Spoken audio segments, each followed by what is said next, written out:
नमस्कार दोस्तों, जय श्री श्याम। आज की वीडियो में हम डिस्कस करेंगे, अगर म्यूचुअल फंड्स की हम यहाँ पे बात करें तो 6 ऐसे बड़े म्यूचुअल फंड एएमसी हैं जिनने 9 मिड कैप ऐसे स्टॉक्स हैं जिनकी अपनी पूरी हिस्सेदारी है वो खत्म कर दी है। अब आप सोच रहे होंगे कि सर यहाँ पे लिखा है 6 बड़े म्यूचुअल फंड, लेकिन यहाँ पे किस कैटेगरी के हैं ये नहीं बताया गया है। लेकिन यहाँ पे इस चीज का विशेष ध्यान रहो, यहाँ पे लिखा हुआ है 9 मिड कैप स्टॉक्स। मतलब क्या है, अगर हम लार्ज कैप फंड्स में निवेश करें या मिड कैप फंड्स में निवेश करें या स्मॉल कैप में या फ्लेक्सी कैप में, मल्टी कैप में, सेबी का नियम है जिस कैटेगरी में इन्वेस्टर निवेश कर रहे हैं उस कैटेगरी में सिर्फ 65% इन्वेस्टर का पैसा निवेश होना चाहिए। बाकी का जो 35% पैसा है, जैसे फॉर एग्जांपल आप स्मॉल कैप में निवेश कर रहे हैं तो 65% आपका जो पैसा निवेश होगा वो स्मॉल कैप स्टॉक्स में होगा। बाकी का जो 35% पैसा निवेश होगा वो फंड मैनेजर अपने अकॉर्डिंग मार्केट का एनालिसिस करके लार्ज कैप कंपनी में और मिड कैप कंपनी में निवेश कर सकते हैं। इसलिए यहाँ पे क्या है, सिर्फ ये लिखा है 6 बड़े म्यूचुअल फंड। यहाँ पे ये फंड किसी भी कैटेगरी के नहीं है, इस चीज का विशेष ध्यान रखना।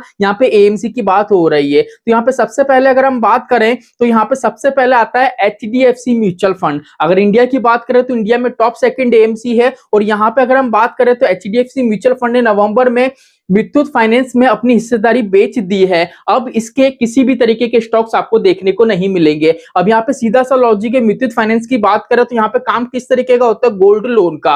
और गोल्ड लोन की अगर हम बात करें तो गोल्ड का वैल्यूएशन आपको पता है करंट टाइम में क्या पोजीशन है, तो कहीं ना कहीं इस कंपनी की जो वर्किंग है उसमें इफेक्ट आया है। इसलिए यहाँ पे एचडीएफसी ने क्या करा है, इनके जो स्टॉक्स थे वो पूरी तरीके से सेल कर दिए। अभी चीज का विशेष ध्यान रखना, कोई भी म्यूचुअल फंड एएमसी अगर वो स्टॉक सेल करती है तो एकदम से पूरा सेल नहीं करती है। अगर एकदम से सेल करेगी तो कहीं ना कहीं गिरावट फेस करने पड़ेगी। इसलिए धीरे धीरे क्वांटिटी कम करती है और वहां से एक टाइम ऐसा आता है जब अपनी हिस्सेदारी पूरी तरीके से खत्म कर देती है। सेकंड नंबर पे अगर यहाँ पे हम बात करें तो देख लीजिए, यहाँ पे है एसबीआई म्यूचुअल फंड जो इंडिया की टॉप 1 एएमसी है। एसबीआई म्यूचुअल फंड ने नवंबर में वोल्टास से पूरी तरह बाहर निकलने का फैसला किया है। अब यहाँ पे वोल्टास का अगर हम काम करें तो ये क्या बनाते हैं, एसी बनाते हैं, डीप फ्रीजर बनाते हैं। ठीक है, तो इस तरीके की चीजें हैं जो गर्मी में काफी काम में आती हैं। तो अभी के टाइम में देखें, जिस अकॉर्डिंग सर्दी है, मौसम के अकॉर्डिंग देखें तो कहीं ना कहीं इनकी सेल पे भी इंपैक्ट आया है। इसलिए यहाँ पे क्या है, इनने हिस्सेदारी इसको हटा दिया है। यहाँ पे हम कुछ एएमसी की बात करें तो उन्होंने काफी अच्छा काम कर रहे हैं स्टॉक को हटा के,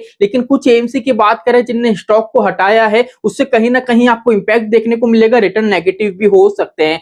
कोटक म्यूचुअल फंड ने इस महीने 2 स्टॉक से अपना पूरा निवेश अमाउंट हटा दिया है। पहले नंबर पे बात करें तो एक्साइड। अगर यहाँ की हम बात करें तो एक ये बैटरी है, जैसे आपने सुना होगा एमरॉन अमर राजा। तो अभी के टाइम में देखें तो एक्साइड का बिजनेस इतना कुछ खास नहीं है। एमरॉन और अमर राजा है उनका बिजनेस काफी अच्छा है, उस तौर पर देखें तो काफी अच्छा है। लेकिन यहाँ पे बायर क्रॉप अगर हम बात करें तो यहाँ पे क्या होता है, जो फसल होती है उसमें जितनी भी दवाइयां होती हैं, ठीक है, कुछ ऐसी मेडिसिन बनती हैं, वो सारी चीजें हैं इस स्टॉक्स के अंदर आती है। तो कहीं ना कहीं इस स्टॉक की अगर हम बात करें तो उसमें ग्रोथ देखने को मिल सकती है। लेकिन यहाँ पे कोटक एएमसी के अगर म्यूचुअल फंड ने इस तरीके का एनालिसिस करा है, अपने फंड हाउसेस को बाहर करा है, तो कोई ना कोई रीजन हो सकता है। चलिए आगे की तरफ बात करें निप्पॉन इंडिया म्यूचुअल फंड की, तो इन्हें हीरो मोटोकॉर्प। अगर यहाँ पे हम बात करें तो यहाँ पे भारत में जितनी भी टू व्हीलर्स होती हैं, चाहे वो ईवी की हो चाहे वो पेट्रोल वाली हो, वहां पे क्या होता है, उनका मैन्युफैक्चर ये करता है। तो कहीं ना कहीं ये स्टॉक्स भी अच्छा है, लेकिन यहाँ पे इस एएमसी ने इसको पूरी तरीके से निकाल दिया है।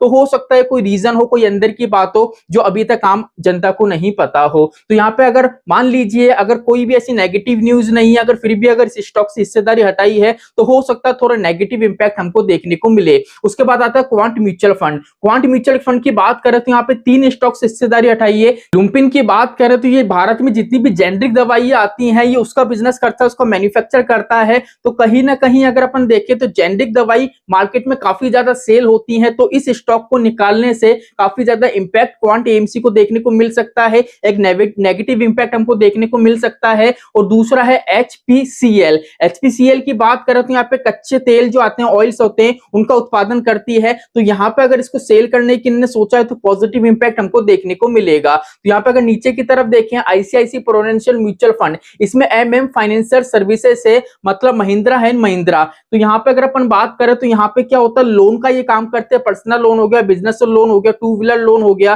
कॉमर्शियल लोन हो गए, तो जितने भी लोन्स होते हैं वो उसके अंदर काम करते हैं। लेकिन अगर हम भारत की बात करें तो बहुत सी फाइनेंस कंपनी है, उस तौर पे अगर अपन देखें तो करंट टाइम में कहीं ना कहीं इनका जो बिजनेस है वो दबा हुआ है। इसलिए यहाँ पे आईसीआईसी प्रूडेंशियल म्यूचुअल फंड की बात करें, इंडिया के टॉप 10 एएमसी के अंदर आती है, तो यहाँ पे इन्होंने जो फाइनल डिसीजन लिया है कि यहाँ से स्टॉक को सेल करना चाहिए, हिस्सेदारी को हटाना चाहिए, कहीं ना कहीं ये सही है। अब यहाँ पे जितने भी चेंजेस हुए हैं उस तौर पे जो इंपैक्ट आपको देखने को मिलेगा वो नेगेटिव दिखता है, वो पॉजिटिव दिखता है। तो कुछ ही दिनों में अगर आपने इन सभी म्यूचुअल फंड में निवेश कर रखा है तो आपके पोर्टफोलियो में आपको नेगेटिव पॉजिटिव जो भी इंपैक्ट होगा वो देखने को मिल जाएगा। आई होप आज का वीडियो आपको अच्छा लगा होगा। तो चलिए आज के लिए इतना ही, मिलते हैं हमारी नेक्स्ट वीडियो में। जय श्री राम दोस्तों, जय श्री राधे।